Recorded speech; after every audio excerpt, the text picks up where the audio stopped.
the United States can pay any debt it has because we can always print money to do that. So there is zero probability of default.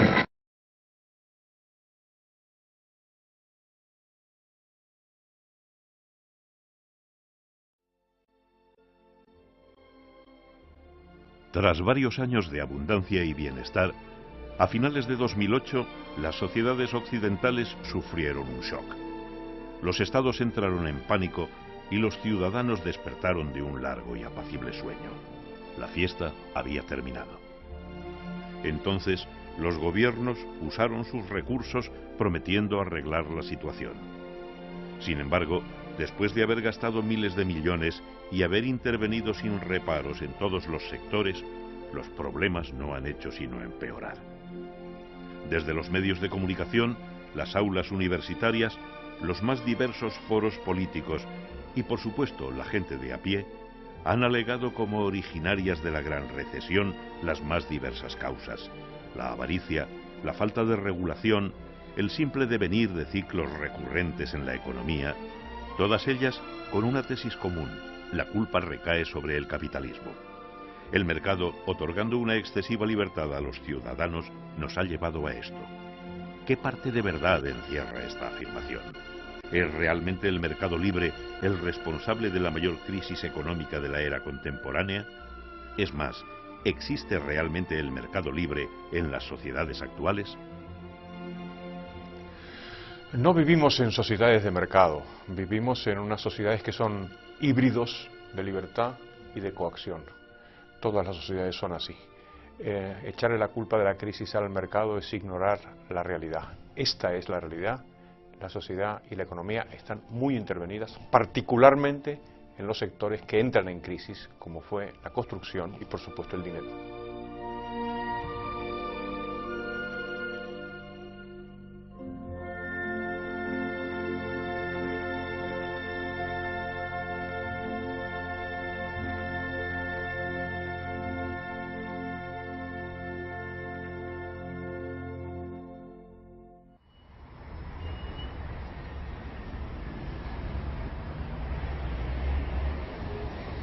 Desde tiempos remotos, las economías han experimentado repentinos periodos de fuerte crecimiento seguidos de estancamiento y crisis.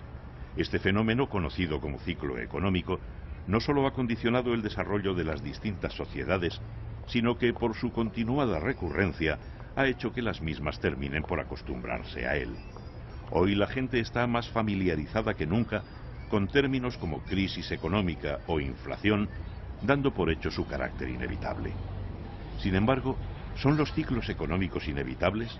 ¿Es realmente el capitalismo el culpable de estos inexplicables episodios en los que todos parecen equivocarse de manera masiva? Estas preguntas no son meramente académicas. La gente, más aún cuando está pagando sus consecuencias de manera dramática, necesita y merece saber su respuesta. Es importante entender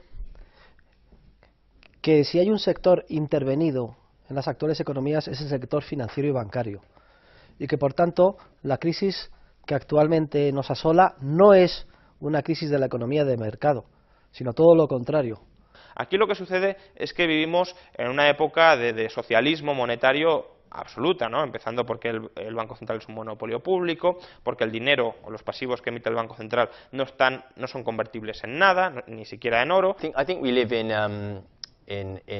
a sort of modern, technologically advanced manifestation of the Soviet Union, actually. I think it's much more like that. It's very central planning controls everything now. All the power has been centralized, you know, in the US at a federal level, in Europe at a federal level. So I think that there really are no free markets anymore, just interventions. Luego tenemos un órgano de planificación central, tenemos toda una maraña de regulación administrativa que establece o regula minuciosamente el comportamiento de los agentes financieros y un dinero público. Si esto es una economía de mercado, pues que baje Dios, venga y nos lo explique. Esto es socialismo puro y duro en pleno siglo XXI.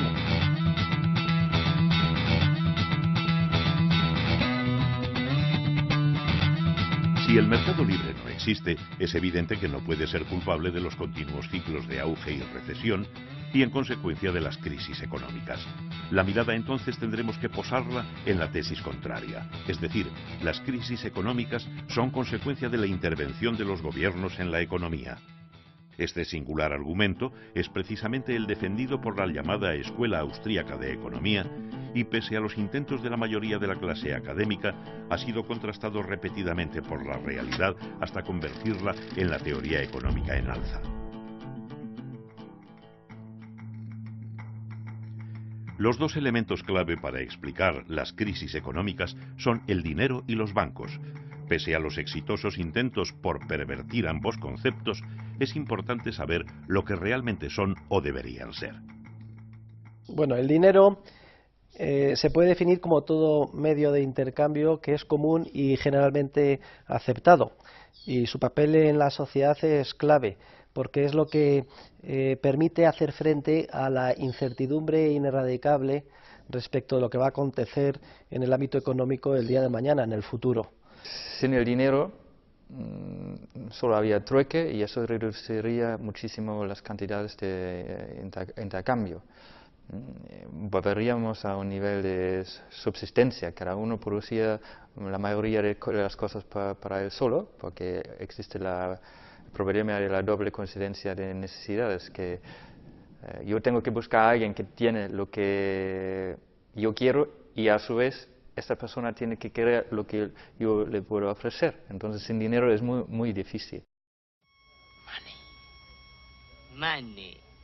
Money makes the world go around, the world go around, the world go around. Money makes the world go around, it makes the world go round. No es exagerado decir que el dinero es la institución fundamental para el desarrollo de cualquier sociedad. Y para que surgiera no hizo falta ningún mandato coactivo por parte del poder político. Igual que otras importantes instituciones, como el lenguaje o la familia, el dinero surgió de un modo espontáneo al darse cuenta los individuos de que el trueque les suponía un enorme impedimento a la hora de realizar intercambios comerciales y de la consecuente necesidad de un medio indirecto que hoy conocemos como dinero. Tras una larga evolución, el medio elegido espontáneamente por los ciudadanos terminó siendo el oro, manteniéndose hasta entrado el siglo XX, cuando el poder político terminó aboliéndolo definitivamente a fin de sustituirlo por los actuales billetes de papel, un paso indispensable para consolidar el fraude en el que estamos inmersos. Los bancos son, o deberían ser, intermediarios de crédito, para los ahorros de la gente. Reciben por un lado ahorros de muchas personas, a lo mejor cantidades pequeñas, y luego lo pueden prestar a empresas, grandes cantidades o hipotecas, y así diversifican el riesgo y son intermediarios de ahorro y inversión. Los bancos son empresas cuya función, entre otras, consiste en servir de intermediarios entre los ahorradores y los inversores. A cambio de un tipo de interés, determinados ahorradores interesados en algo más que depositar simplemente su dinero, permitirían al banco que prestase sus ahorros a los inversores que éste considerase oportunos. Esta función de intermediación es clave en el éxito de cualquier economía, permitiendo canalizar grandes cantidades de ahorro hacia inversiones productivas. De hecho, cuando el vínculo entre ahorro e inversión se pierde, es cuando surge el fenómeno de los ciclos económicos. Ahora bien, si el banco solo puede prestar aquello que otros han ahorrado antes, ¿cómo es posible que este vínculo se rompa? Lo que pasa es que pronto los depositarios, es decir, los banqueros, se vieron tentados para incumplir digamos, las obligaciones tradicionales que los principios generales del derecho exigen en el caso del depósito. Y viendo que ese dinero estaba ahí ocioso, dijeron, ¿por qué no nos apropiamos de él si no hacemos ningún daño a nadie y lo utilizamos en nuestros negocios particulares? Sobre todo teniendo en cuenta que muy de vez en cuando el propietario original va a venir a demandar que se le devuelva el dinero que depositó. Y entonces surge lo que se conoce con el nombre de la banca con reserva fraccionaria, que es aquella que solo aguarda en su caja una fracción del dinero de verdad que se le ha que se le ha depositado. At the heart of it all, the big macroeconomic problem that we have is that banks are allowed to lend money into existence, to do it without any real practical limit, and that's created all this discoordination and the crisis and the collapse. So there's an enormous amount of suffering and injustice has been created by these banking institutions. I think it's one of the biggest moral questions of our time. Desde hace siglos, los bancos, debido al interés político, gozan del privilegio legal de la llamada reserva fraccionaria, pudiendo prestar el dinero de sus clientes al mismo tiempo que tienen la obligación de devolvérselo de forma inmediata en el momento que éstos lo reclamen. De este modo, el banco rompe el vínculo entre el ahorro y la inversión al verse privilegiado para poder prestar el dinero de cada uno de sus depositantes, lo quieran estos o no, expandiendo el crédito de forma artificial o, lo que es lo mismo, creando nuevo dinero.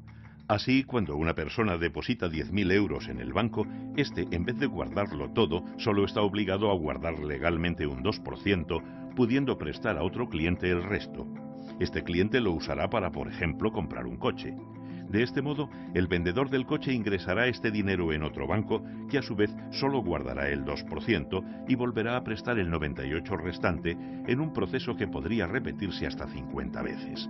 En nuestro caso, con una base de dinero efectivo de 10.000 euros iniciales, se llegaría a obtener una oferta de 500.000 euros, siendo este dinero de nueva creación la semilla que alimenta la crisis. The Cobden Centre survey, we commissioned a reputable polling company to survey 2,000 people, and I believe it might even be as high as 74% think that the money that they deposit in a bank is theirs, when of course the legal relationship is you deposit the money, you lend the money. That's in effect another word for saying you lend the money to the bank, and the bank physically then owes you a debt obligation back. Si cogemos las estadísticas de la oferta monetaria en los países más avanzados, tan solo está plasmado en dinero en efectivo, hoy en día, por ejemplo, en euros, dólares, billetes de euros, dólares o moneda fraccionaria, en torno al 10% o menos del 10% de la masa monetaria. Las otras 9 décimas partes son precisamente esos apuntes contables en los libros de los contables de los bancos, en el pasivo de los bancos. Por eso a mí me hace mucha gracia cuando la gente dice ¿dónde está el dinero? ¿Que ha desaparecido? No, es que es un dinero virtual, que con la misma facilidad que se crea, simplemente haciendo un apunte contable, desaparece. Now, just remember that this thing isn't as black as it appeared.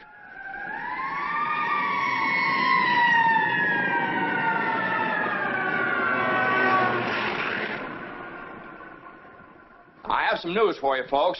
I was just talking to old man Potter, and he's guaranteed cash payments to the bank. The bank's going to reopen next week. But, George, I got my money here. Did he guarantee this place? Well, no, Charlie, I didn't even ask him. We don't need Potter over here. And I'll take mine now.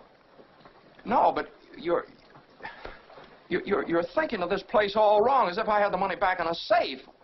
The money's not here. Well, your money's in Joe's house. That's right next to yours. And in the Kennedy house, and Mrs. Maitland's house, and 100 others. La reserva fraccionaria era el esquema que utilizaban los bancos comerciales por excelencia, para expandir el crédito de manera insostenible. Eso, desde el siglo XIX, cuando teníamos patronoro, cuando el negocio bancario no estaba tan desarrollado como hoy, pues ha evolucionado bastante. Se sigue practicando, desde luego, porque los bancos que conocemos a pie de calle, los bancos comerciales, pues es su negocio fundamental más importante, pero ha habido innovaciones que están muy relacionadas con esto, que se basan en el mismo esquema de endeudarse a corto plazo e invertir a largo, que lo realizan otro tipo de bancos, por ejemplo los bancos de inversión. ¿Qué hacían los bancos de inversión antes de que desaparecieran todos en Estados Unidos? Pues algo muy parecido a lo que hacían los comerciales en el siglo XIX con la reserva fraccionaria. Emitían deuda a muy corto plazo, las llamadas operaciones repo. Yo emito deuda a unas horas, a un día, a una semana, y con el dinero que conseguían, a partir de esa deuda, la invertían en titulizaciones hipotecarias que obviamente vencían a 30 años. Con lo cual, ellos tenían que devolver el dinero cada día, cada semana, cada hora, pero el dinero ellos propiamente no lo recuperaban hasta dentro de 30 años. Con lo cual, ¿su estrategia cuál era? Bueno, pues me voy a ir refinanciando continuamente en el mercado. Si me vence a un día mi deuda, pues ese día digo, oye, ¿me prestáis a otro día? Y así pues voy encadenando hasta que o bien cobre la hipoteca o bien le venda a otro señor la hipoteca a un mayor precio, la titulización hipotecaria, a un mayor precio al que la he comprado. Entonces es básicamente el mismo esquema de funcionamiento, endeudarse a muy corto plazo e invertir a muy largo plazo. Pese a que no podamos establecer un punto claro en la historia a partir del cual comenzó a forjarse el fraude, es verdad que se encuentra un buen antecedente cuando en el año 1844, en Inglaterra, hartos de los continuos ciclos económicos de burbujas y recesiones, exigieron con la llamada ley de Peel un coeficiente de caja del 100% en dinero de verdad, que entonces era oro, en relación con la emisión de papel moneda.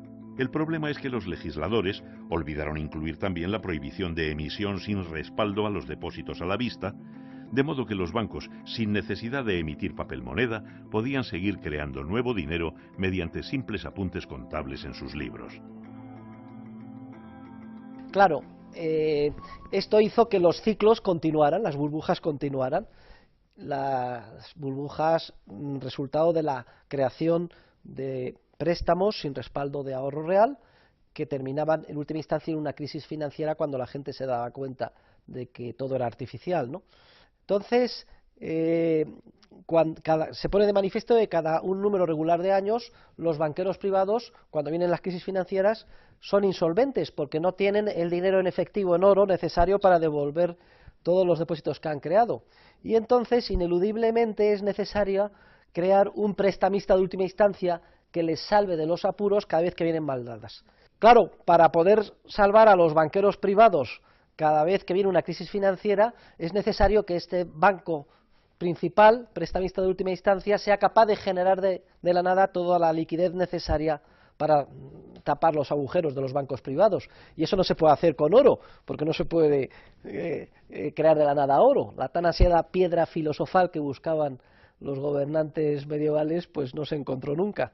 Entonces no hay más remedio que eliminar el oro como, digamos, patrón monetario y sustituirlo por un sistema monetario puramente papel, es decir, lo que se conoce con el nombre de las leyes de curso legal o forzoso.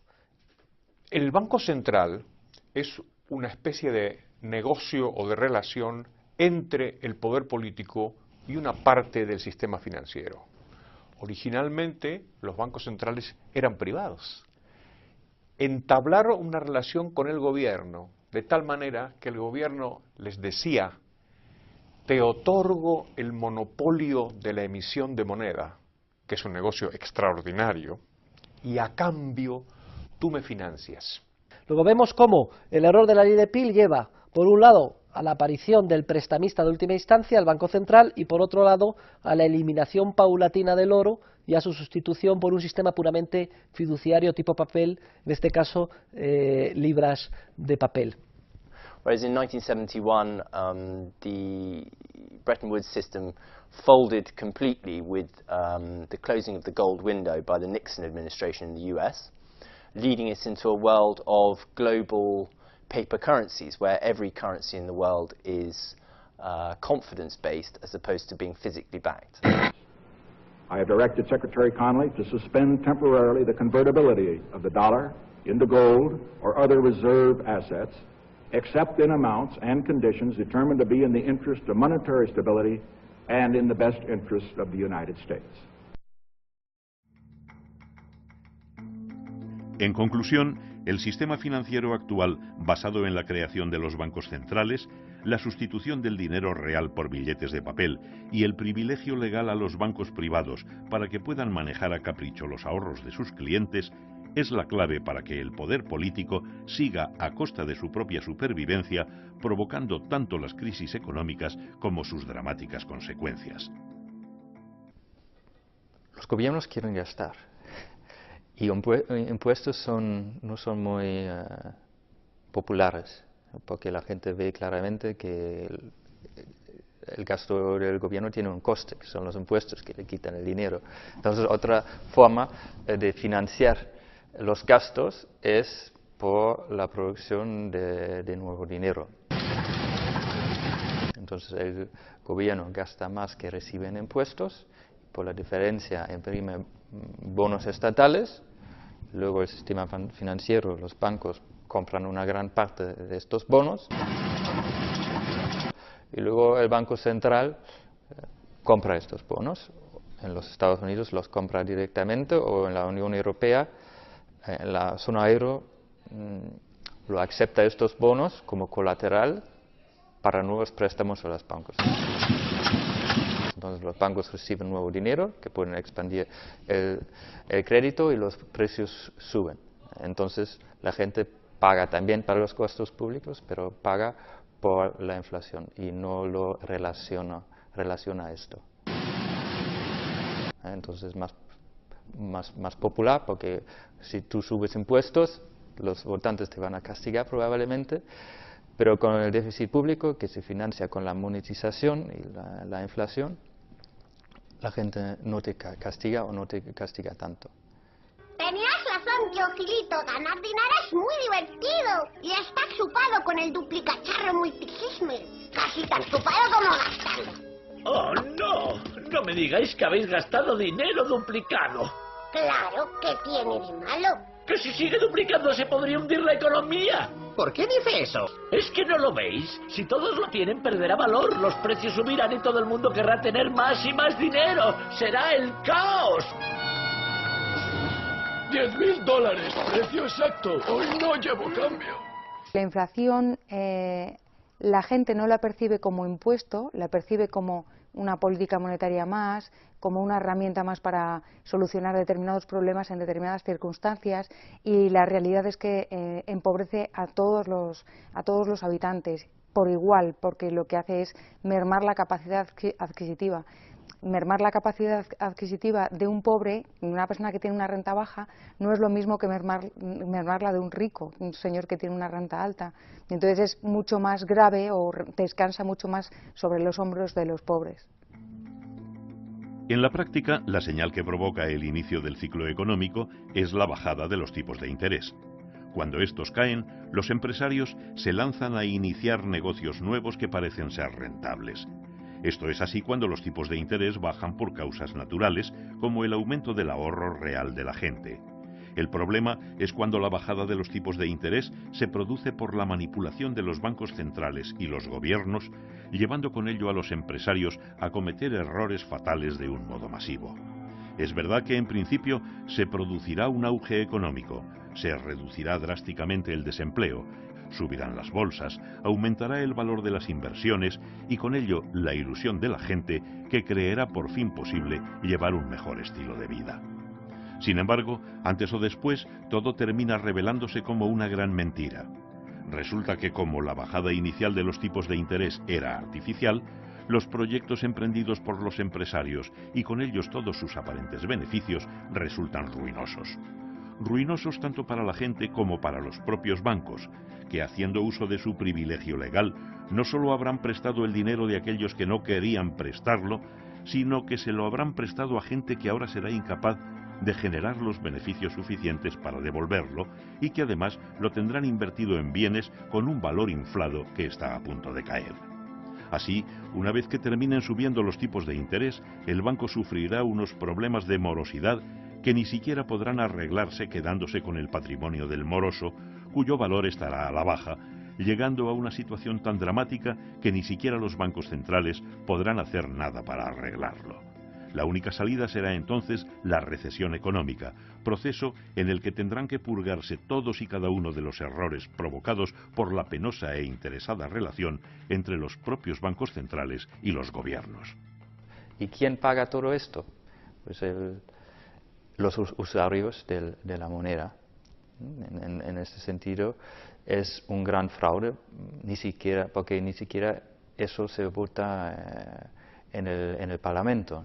Yo creo que después de la crisis financiera y de todas las consecuencias tan terribles sobre la economía real y las diferentes recesiones y todavía lo que nos queda por ver, uno de los mensajes que se ha lanzado es la culpa es de los mercados financieros, la culpa es del sistema financiero, pero la verdad es que es un sistema montado sobre dos pilares, ¿no? El sistema financiero por un lado, pero los gobiernos por otro, es decir, hay un acuerdo por debajo de la mesa que todo el mundo sabe y que todo el mundo participa en él, no la población, pero sí los agentes, los principales actores del sistema, y es un fraude para el resto de la población. La clave del sistema es que se trata de una especie de fraude legal, algo parecido a lo que es la seguridad social, que también es un fraude, pero es dentro de la ley. El sistema monetario es un sistema legal, tiene todos los plácemes de las constituciones y las leyes. Dentro de ese sistema es donde se generan unos procesos especulativos de burbuja y finalmente de crisis.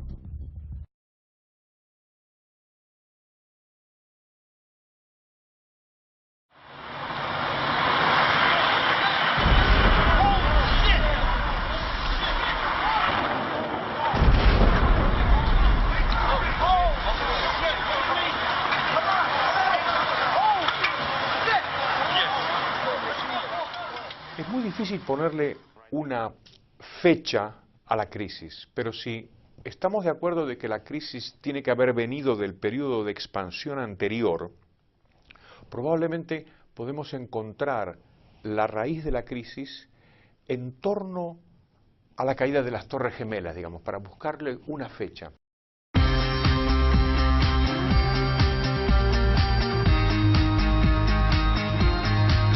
Para encontrar los orígenes de la Gran Recesión, debemos remontarnos a finales de los 90, cuando nos hallábamos inmersos en la llamada burbuja de las .com, provocada por las mismas causas que la actual. La bolsa de Estados Unidos llegó a su nivel más alto de la historia y las empresas tecnológicas prometían unos beneficios sin precedentes. Pero todo era una ilusión. Alan Greenspan, entonces presidente de la Reserva Federal, decidió acabar con aquella burbuja antes de que sus consecuencias fueran irreparables, y lo hizo de la misma manera con que antes la había provocado, manipulando los tipos de interés. Sin embargo, sus planes se vieron súbitamente alterados por los ataques terroristas del 11 de septiembre. Las medidas de Greenspan ni ayudaban a superar el trauma, ni facilitaban la rápida financiación que el gobierno americano necesitaba para emprender su nueva aventura militar.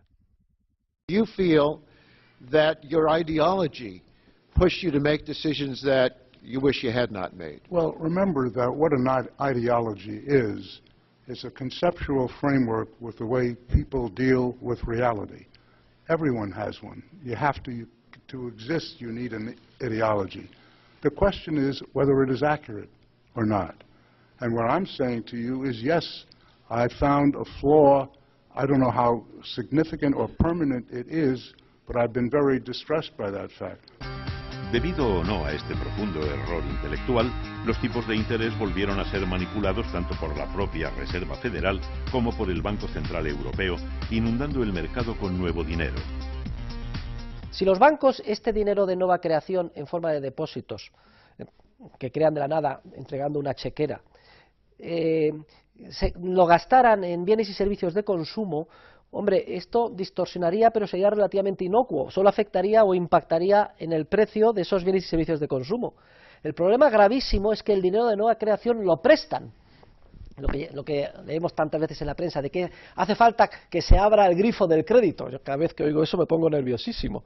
Lo prestan como si el ahorro de la sociedad real hubiera aumentado, cuando de hecho tal cosa no tiene por qué haber sucedido.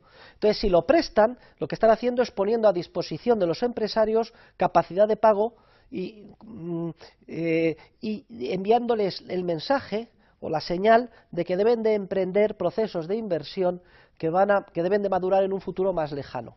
Por ejemplo, el millón de viviendas que se han construido en nuestro país en la época de la burbuja, etcétera. Como si el ahorro de la sociedad hubiera aumentado, cuando de hecho tal cosa no ha sucedido. Los agentes económicos, las economías domésticas han seguido consumiendo al mismo ritmo que antes, incluso más. Y toda la financiación de esos préstamos ha sido nada más dinero de nueva creación, esos depósitos de nueva creación. Este es el proceso que los economistas austríacos llaman de expansión crediticia artificial, basada en la creación de dinero que hace posible el actual sistema bancario que opera con reserva fraccionaria, precisamente por este error cometido en la ley de Peel. Lo que hace bajar los tipos de interés y mantenerlos bajos durante mucho tiempo es atraer capital a las partes de la economía que tienen peor rendimiento, porque el retorno exigido se hace mayor simplemente por la parte de los intereses. Entonces, el sector inmobiliario es muy atractivo. Ya habíamos previamente explotado casi todas las burbujas en todos los sectores. En los años 80 tuvimos la burbuja en los bonos basura, en los junk bonds. En la década de los 90 la burbuja de las .com, con una mini burbuja inmobiliaria a principios de los 90 y posteriormente pues una burbuja en el sector inmobiliario. Creo que era The Onion que decía que la economía estadounidense busca una nueva burbuja para salir de la recesión de la burbuja anterior, ¿no? Pues algo así. Según avanzaba la manipulación de los gobiernos y sus bancos centrales, más parecía haberse encontrado de nuevo el secreto de la prosperidad. Se alimentó la ilusión de la gente, crecieron los salarios, aumentaron los beneficios de las empresas, subieron las bolsas. El sector inmobiliario en concreto parecía engordar indefinidamente y los bancos, igual que muchos empresarios, vieron en él una enorme oportunidad de negocio. Oportunidad que en su caso se veía acrecentada por el privilegio legal de poder disponer libremente del dinero de sus depositantes, lo que les llevó a conceder préstamos incluso a gente que a todas luces sería incapaz de pagar sus deudas. Las hipotecas llamadas subprime son nada más que un ejemplo de lo que sucede cuando el crédito se expande de manera desordenada muy por encima de lo que son los ahorros de la gente. Esto es simplemente cuando hay crédito fácil. Cuando hay crédito fácil se rebajan los requisitos para conceder créditos. Y al final lo que pasó es que simplemente se daban créditos a cualquiera. No era necesario que uno demostrara tener ningún aval.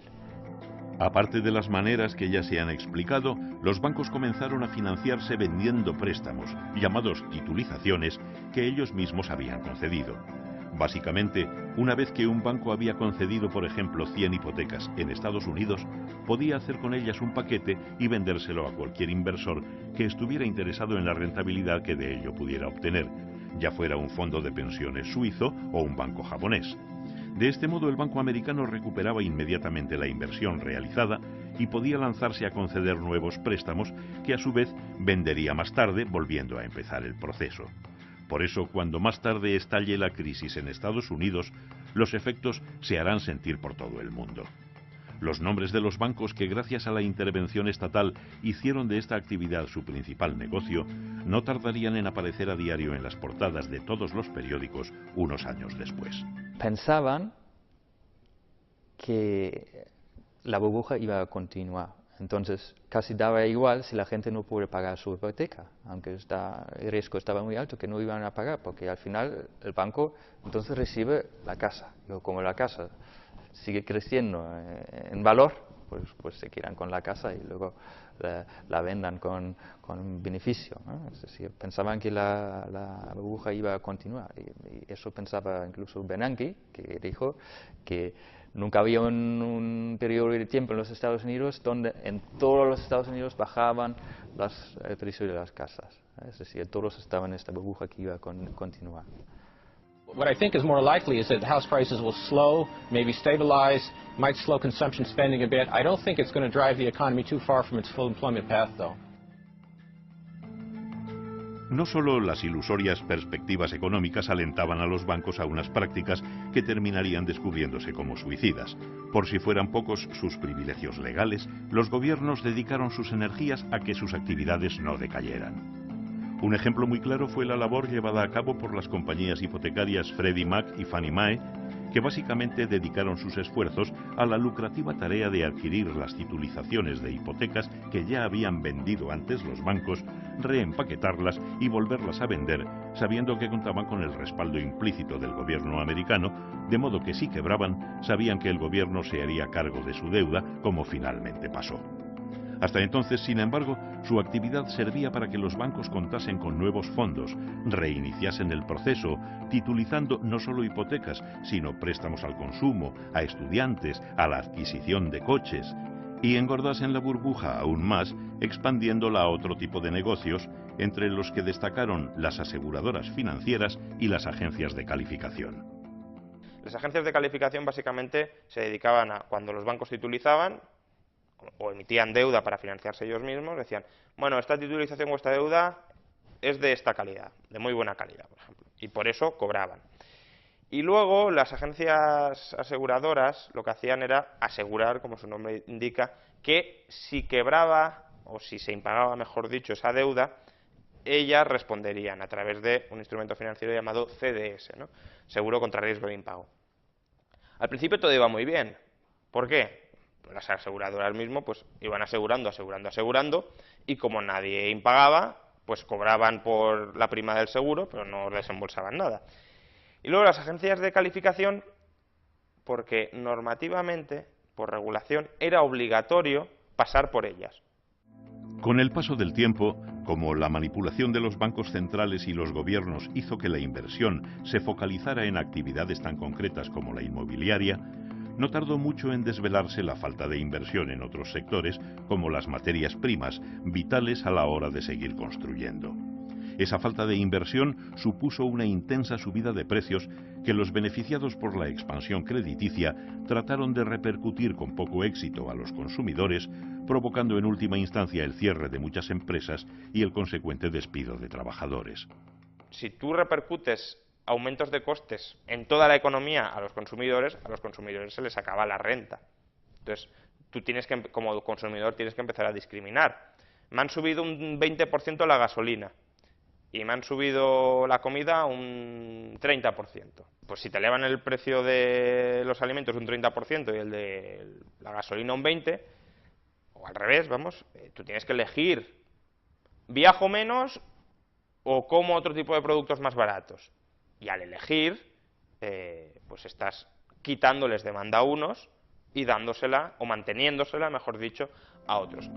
Ante esta situación, Greenspan comenzó a elevar tímidamente los tipos de interés que él mismo se había encargado de bajar hasta entonces, con las consecuencias que ya sabemos. Pero el mal ya estaba hecho. Los sectores más inflados por el auge artificial de los años precedentes comenzaron su contracción, siendo incapaces de hacer frente a la subida de precios de las materias primas. Las empresas comenzaron a quebrar, especialmente durante 2007, dejando a la gente en el paro y con enormes deudas a las que hacer frente. Los impagos de la subprime se dispararon, lo que rápidamente arrastró a aquellos inversores de todo el mundo que habían adquirido esas hipotecas. La enorme manipulación por parte de los gobiernos y los bancos centrales quedaba ahora en evidencia, y con ella el inmenso volumen de errores de inversión que había provocado.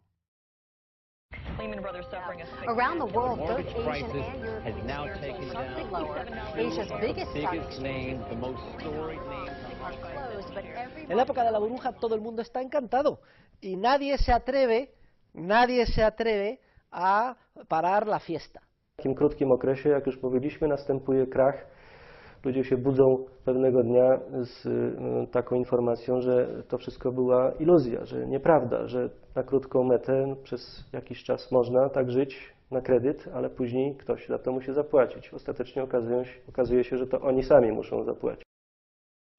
Conforme las titulizaciones y demás deudas resultaban impagadas y degradadas de calificación, los inversores sentían cada vez más ansias por desprenderse de ellas.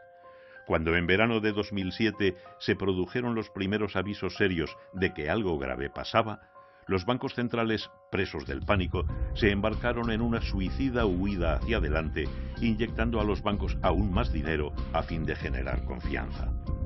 La Reserva Federal, ya con Bernanke a la cabeza, va aún más lejos, reduciendo en apenas 8 meses los tipos de interés del 5,25 al 2%, tratando de arreglar el problema del mismo modo con que antes se había creado.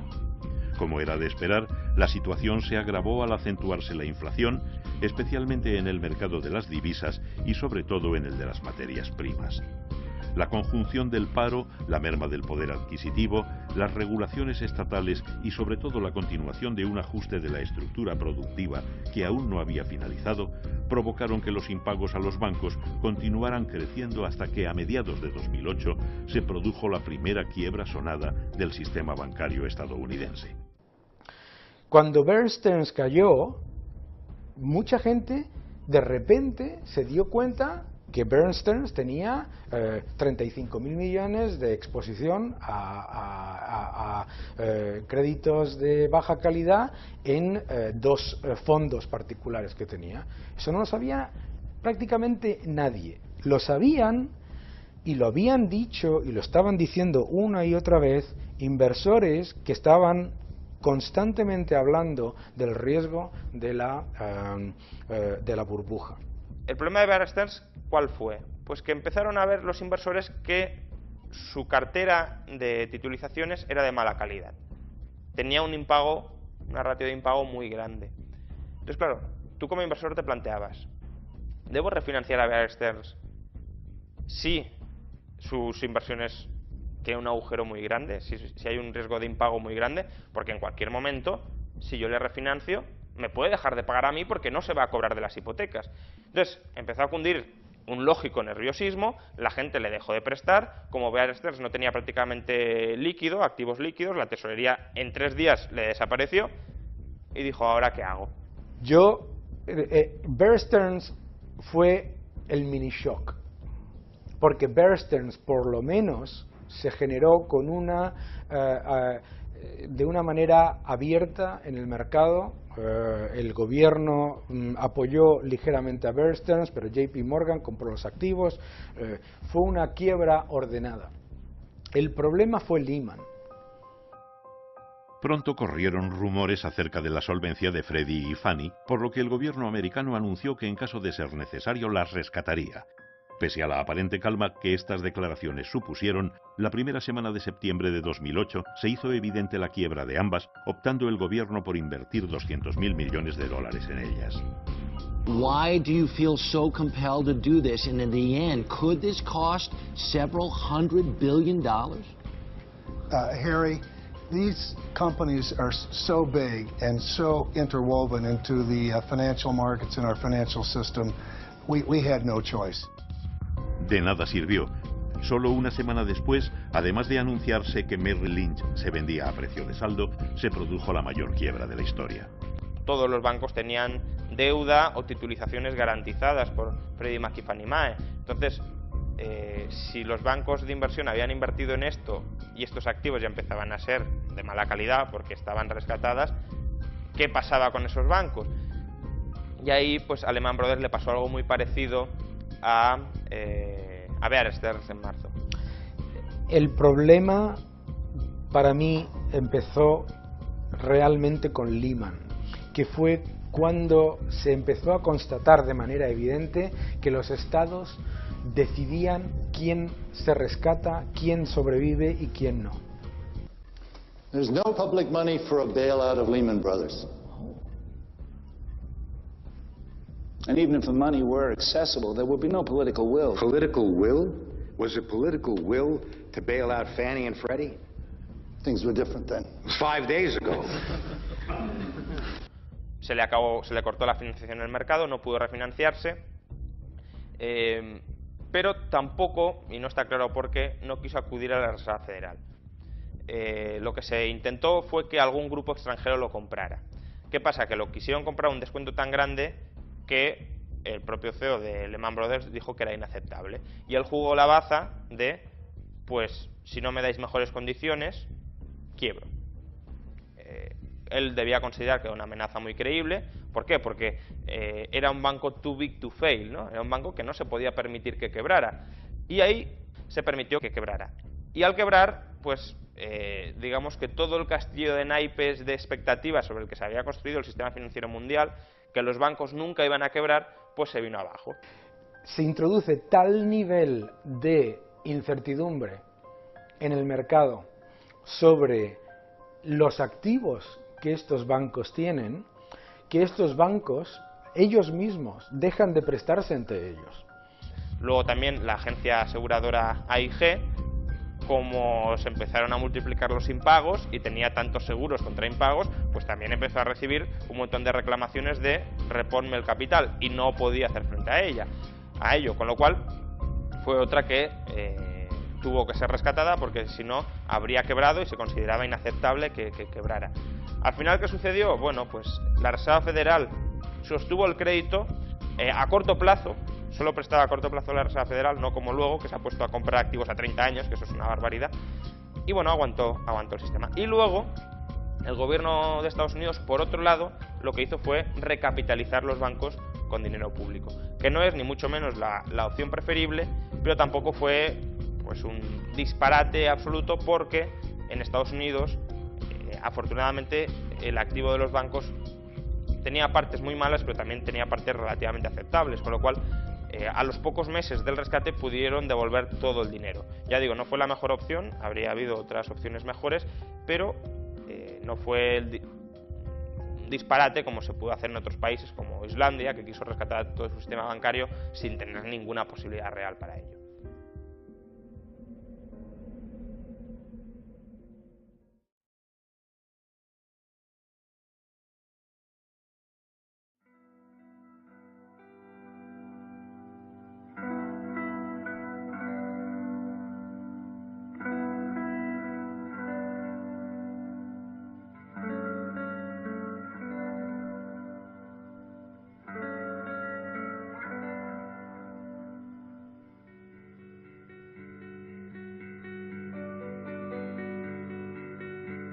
A pesar de todas las intervenciones estatales, la economía es un proceso poderosísimo constituido por millones de seres humanos que cada día se levantan tratando de salvar de la quema lo que pueden, de encontrar los proyectos de inversión rentables, pues que al final la economía termina reestructurándose, porque ya se han cortado, ya se han cerrado esos centenares de miles de empresas que no eran rentables. Es cierto que hay mucho desempleo, pero está ahí latente para volverse a recolocar, si es que lo permite la intervención del Estado y la rigidez del mercado laboral desaparece en los proyectos de inversión que sí que sean sostenibles. Luego, la recesión es ya el comienzo de la recuperación. Uno de los aspectos más interesantes de la crisis es cómo las diferencias políticas, que al parecer eran abismales antes de la crisis, después de la crisis desaparecen. Y todos los gobiernos del mundo han salido a expandir la oferta monetaria con rescates bancarios, a subir los impuestos, a subir el gasto público, todos. Las políticas gubernamentales contra la crisis tuvieron dos fases claramente diferenciadas. La primera, que se correspondería con el cuarto trimestre de 2008, fue el rescate o estabilización del sector financiero, ni siquiera de la economía financiera, sino del sector financiero. Probablemente dentro de la retórica de la crisis, de las expresiones más desafortunadas, es la expresión rescate. ¿Por qué? Y porque carece de connotaciones peyorativas. ¿Quién va a estar en contra de un rescate? Parece que un rescate necesariamente es bueno. Y ahí esto es un grave error, puesto que hay bancos, entidades que no deberían haber sido rescatadas. Bancos que en un sistema un poquito más cercano a algo que podemos denominar un mercado libre, pues no podrían haber crecido hasta determinada cantidad. Y desde luego no tienen por qué haber sido rescatados con dinero público, que es lo que ha pasado en casi todo el mundo. La manera correcta de haber hecho esto, y que no habría costado ni un solo euro y además, o dólares, y además se habrían asignado exactamente las pérdidas a los responsables de ello. Bueno, lo primero, los bancos que sean insolventes, los accionistas lo pierden todo. Es de sentido común. Una empresa que está quebrada es una empresa que pierde, cuyos accionistas lo pierden todo, por definición. Luego, como tenemos un exceso de deuda sobre el activo, de pasivo sobre activo, que así se define la quiebra, sería cuestión de convertir una parte de esos pasivos en fondos propios. Esta operación se conoce como capitalización de deuda y también es bastante recurrente en el sector privado empresarial distinto del financiero. De manera que, por ejemplo, los acreedores de deuda subordinada, que es una deuda basura básicamente, se convierten en accionistas. No cobran el dinero, porque obviamente el banco está quebrado, no cobran nada, o no cobran en dinero, sino que cobran en acciones. Luego, si ni siquiera con los deudores subordinados conseguimos reflotar el banco, pues ya vamos escalando un poco, ¿no? Pasamos a los acreedores a más largo plazo, a los acreedores que han comprado otros instrumentos de riesgo, etc. Lo último que habría que tocar serían los depósitos a la vista, porque claramente quien ha metido dinero en un depósito a la vista en un banco no es porque esté esperando hacer una inversión especulativa a largo plazo. Por tanto, primero vamos tocando las inversiones, por orden de prelación, las inversiones más especulativas y más a largo plazo, y eso lo vamos convirtiendo en accionistas. ¿Resultado? Pues que cuando hayamos convertido una masa mínima de de acreedores del banco en accionistas, el banco estará recapitalizado. Si hay pérdidas, por ejemplo, si las acciones caen mucho de precio por debajo de lo que esperaban cobrar los acreedores, pues lo siento mucho, pero usted invirtió en el banco a riesgo y se ha arriesgado a perder dinero. No habría que haber metido ni un solo euro o dólar del contribuyente. Y tampoco es que sea una conversión tan exagerada de deuda. Para que nos hagamos una idea, la mayoría de bancos estadounidenses, convirtiendo menos del 5% de todos sus pasivos, estaban recapitalizados automáticamente. Muy al contrario, los estados optaron por rescatar a la banca jugando con el dinero de los contribuyentes. La manera más escandalosa fue la llamada creación de un banco malo, como sucedió en Irlanda. Mediante esta fórmula, el sector público optaba por comprar a los bancos todos sus activos tóxicos a precios inflados, de modo que la inversión nunca sería recuperada. Otra manera, puesta en práctica en Estados Unidos, consistió en convertir al Estado en accionista de los bancos, con la arriesgada intención de, cuando se normalizase la situación, poder recuperar lo invertido. En ambos casos se manifestó de nuevo la privilegiada situación de la banca y los ciudadanos tuvieron que soportar cómo su dinero era usado para salvar a unas empresas insolventes que además podían seguir repartiéndose dividendos y remunerando a sus directivos como si nada hubiera pasado.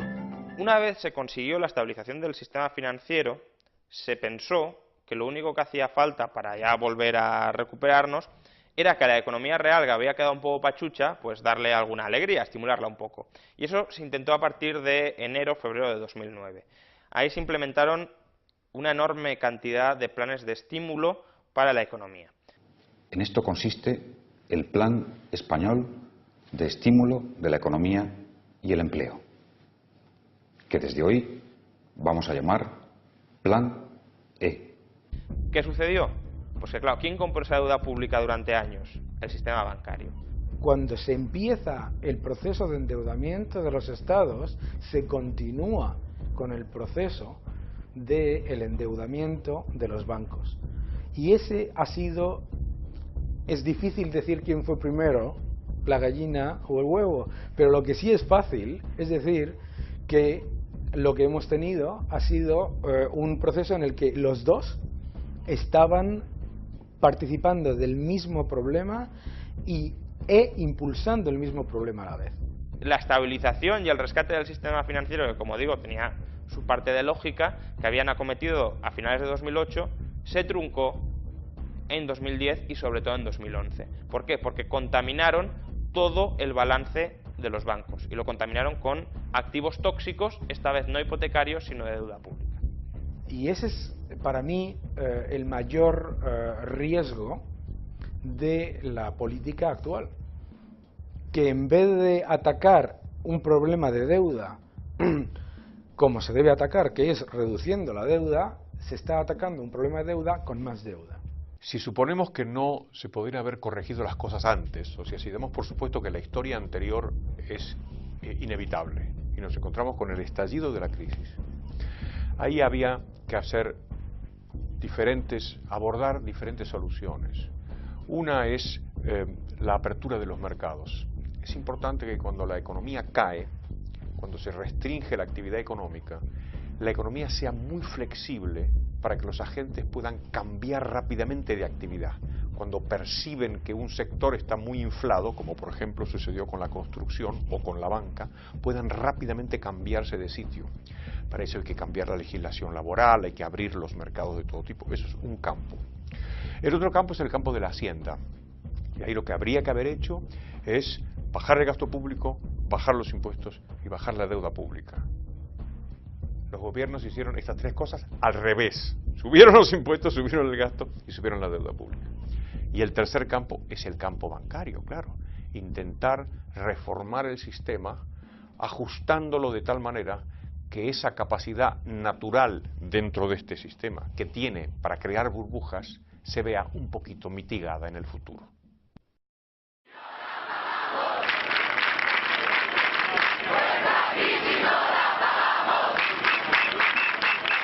Pues la verdad es que yo soy de las personas cándidas que en un principio pensó que aquello era de alguna manera un movimiento de rebelión o por lo menos de expresión de descontento de la sociedad civil, y eso me habría parecido bueno, me parecía bueno en ese momento.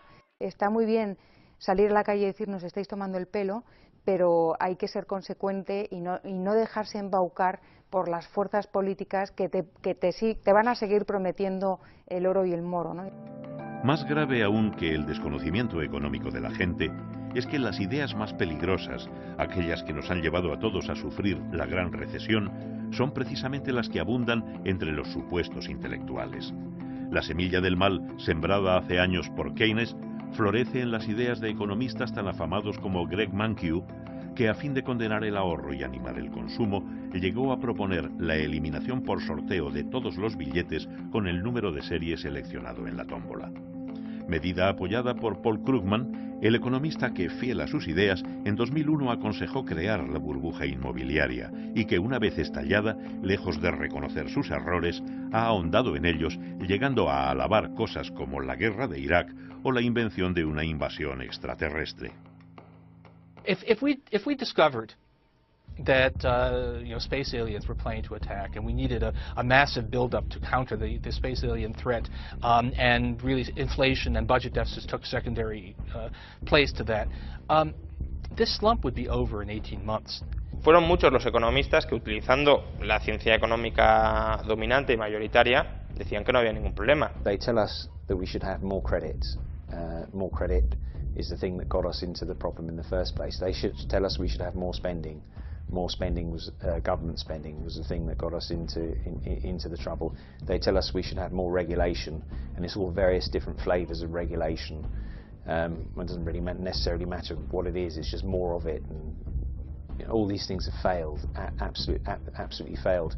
Por tanto, si ha fracasado toda la ciencia económica que prescribía soluciones y que no anticipaba problemas, es porque hay una crisis de paradigma, que hay que aportar, incorporar nuevas ideas que reemplacen a las viejas que se han demostrado fallidas. Austriacy ukazują przykrą prawdę, są takim posłańcem, którego lepiej uciszyć, a jeśli już nawet nie wyeliminować z gry, to po prostu lepiej uciszyć, bo oni psują dobrą zabawę. Dobrą zabawę przede wszystkim rządom, prawda, które jakoś sobie poradzą zawsze. Recuerdo que Hayek me dijo a mí en una entrevista que Keynes era un hombre muy inteligente, pero no era un buen economista. Y la verdad que si uno analiza sus teorías, ve que son bastante deficientes, y así lo han hecho pues varias escuelas de pensamiento. Pero tenía una virtud Keynes, que es que conectaba con lo que podríamos llamar el pensamiento único, el pensamiento convencional, la corrección política, que es que los mercados no funcionan, que la gente libre se equivoca y que por lo tanto es mejor que el Estado venga e intervenga en esas decisiones e imponga él un marco económico diferente. That Keynes might not have approved of the Keynesianism which came to dominate policy. In fact, I can positively say so. The very last time I saw him, about 6 weeks before his death, I was meeting him as I was still having dining rights at King's College, and I was here for a weekend, and talked to him after dinner and asked him whether he wasn't alarmed by what his pupils, naming two, I won't name now, were doing, agitating for more expansion, when in fact the danger clearly was inflation. He completely agreed with me and assured me my theory was frightfully important in the 1930s with the question of combating deflation. Trust me, if inflation ever becomes a danger, I'm going to turn public opinion around like this. 6 weeks he was late. Later he was dead and couldn't do it. I think he would have been fighting the inflationary policy. Antes de eso, Keynes ridiculizó las críticas de economistas como Hayek respecto de que sus políticas inflacionarias serían ruinosas en el largo plazo. En su famosa respuesta se burló de ellos diciendo que en el largo plazo todos estaremos muertos. Pero ahora Keynes está muerto y nosotros estamos vivos viviendo su largo plazo. Las ideas defendidas por la Escuela Austríaca de Economía se han visto una vez más confirmadas por la realidad. Y solo atendiendo a sus recomendaciones, ¿seremos capaces de no volver a caer de nuevo en los mismos errores que han generado la gran recesión? Para evitar la repetición de ciclos recurrentes de auge, crisis financiera y recesión que vienen asolando la economía de mercado desde hace 200 años, sería preciso rediseñar el sistema financiero y bancario a nivel mundial y hacerlo compatible con las exigencias de una economía de mercado, de un sistema capitalista, que se basa en el cumplimiento estricto de los derechos de propiedad. Y esto implicaría 3 reformas. En primer lugar, completar la ley de Peel allí donde quedó incompleta, es decir, exigir también el coeficiente de caja del 100% para los depósitos a la vista y equivalentes. Cuando digo equivalentes es porque la banca también vende muchos depósitos supuestamente a plazo, pero que en realidad te dicen sottovoce que los puedes retirar sin penalidad cuando quieras. Eso también son depósitos a la vista. Y es para mí un motivo de gran satisfacción que hace escasamente un año, en octubre o en septiembre del 2010, 2 diputados Tory presentaron un proyecto de ley en esta misma línea y además me citaron en el Parlamento británico. Perhaps instead we should now begin to listen to those economists who saw the credit glut that preceded the crash as the problem. The Cobden Centre, the Von Mises Institute, Herta de Soto, they all grasped that it was the overproduction of bogus candy floss credit before the crunch that gave rise to the credit crunch. It's time to take seriously their ideas on honest money and sound banking.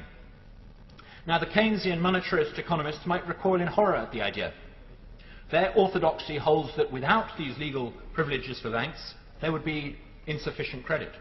The oil that keeps the engine of capitalism working, they say, would dry up. The machine would grind to a halt. Not so. Under my bill, credit would still exist, but it would be credit backed by savings. In other words, it would be credit that could fuel an expansion in economic capacity that was consummate with savings or deferred consumption. It would be, to use the cliché of our day, sustainable. My bill would give account holders legal ownership of their deposits unless they indicated otherwise when opening the account. There would, in other words, henceforth be 2 categories of bank account: deposit-taking accounts for investment purposes and deposit-taking accounts for storage purposes. With a choice between the new storage accounts and investment accounts, no longer would private individuals find themselves co-opted as unwilling, indeed unaware, investors in madcap deals in credit instruments few of the bank's own boards seem to even understand. It's an amazing thing just how few members of Parliament in the UK really understand the monetary system. It's such a fundamental institution in a society based on the division of labour, and yet most members of Parliament don't study money. Even members of Parliament who are good economists don't usually study the institution of money itself and the real details of the way banking works. La segunda medida esencial sería acabar con el órgano de planificación financiera, es decir, este que hemos denominado Banco Central. Los bancos centrales ya no serían precisos con un coeficiente de caja del 100% como prestamistas de última instancia, ya no habría que proteger a la banca. Si en cualquier caso de pérdida de confianza, cuando fueran los depositantes a por su dinero, siempre estaría allí. Por tanto, ya no sería preciso. Y además dejarían de actuar de manera perversa como actualmente están actuando cuando pretenden fijar el tipo de interés. Es imposible que acierten el tipo de interés adecuado. Esto es algo que solo de manera espontánea tiene que fijar el mercado, y mucho menos la oferta monetaria, sin conocer datos sobre cómo evoluciona la economía y la demanda. Es imposible que puedan hacerse con esa información. Conseguiríamos, por tanto, eliminar el último bastión del socialismo que ha quedado después de la caída del muro de Berlín, que son los bancos centrales. Aparte de otros efectos positivos de secundaria importancia, es que los miles de funcionarios de enorme valía que ahora pierden su tiempo en hacer daño a través de sus oficinas, pues pasarían al mercado libre y a producir bienes y servicios de calidad valorados por los consumidores y no como ahora. Luego, la segunda medida sería acabar con los bancos centrales. Y en tercer lugar, la tercera medida responde a la siguiente pregunta: ¿quién se ocuparía de la base monetaria? Y lo que propongo es la reintroducción del patrón oro, un patrón oro clásico con coeficiente de caja del 100%. El stock mundial de oro ha venido creciendo en torno al 2% al año, y además tiene la ventaja de que el oro no se puede manipular ni crear al antojo de los gobernantes. El oro supone una especie de corsé que disciplina la acción de todos los agentes que participan en una sociedad y en el mercado. Por eso el oro es una institución esencial, tan importante para el avance de la civilización. I think the average worker would be very much supported by a gold standard, or rather by a disciplined monetary system, because the purchasing power of his money will not be diluted on an annual basis. In other words, he will be able to buy the same amount of goods and services, and potentially even slightly more goods and services on an annual basis. Effectively, what it does is remove the stealth effect of inflating the money supply.